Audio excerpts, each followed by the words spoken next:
আমরা ভেবেছিলাম হয়তো দেশ মনে হয় ভালোর দিকে যাবে, কিন্তু না, দিন যত যাচ্ছে এই যে কোরআনের বিরুদ্ধে অপমাননা করলো, একটা শব্দ এদেশের বর্তমান রানিং সরকারকে আমরা করতে দেখি নাই।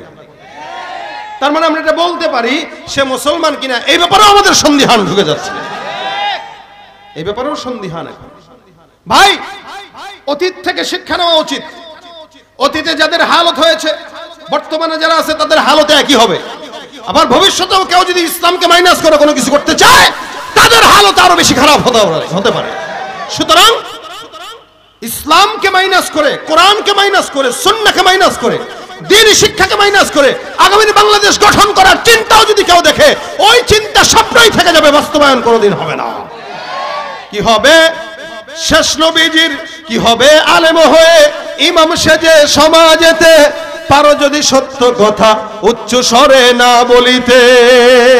কি হবে? আলেম হয়ে ইমাম সেজে সমাজেতে পারো যদি সত্য কথা উচ্চ স্বরে না বলিতে। চাকরির ভয় করো যদি ছেড়ে দাও ওই না গদি, চাকরির ভয় করো যদি ছেড়ে দাও ওই না গদি।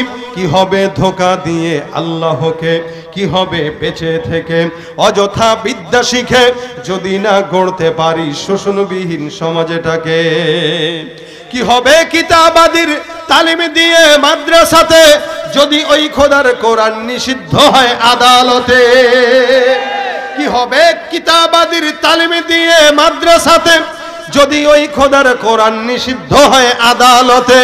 কাফনের কাপড় মাথায় ময়দানে আয় ছুটে আয়, কাফনের কাপড় মাথায় ময়দানে আয় ছুটে আয়। বিলিয়ে দে না তোদের জীবনটাকে, কি হবে বেঁচে থেকে অযথা বিদ্যা শিখে যদি না গড়তে পারি শোষণবিহীন সমাজটাকে।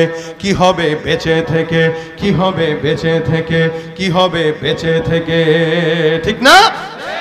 তাহলে কোরআনের পক্ষে না বিপক্ষে?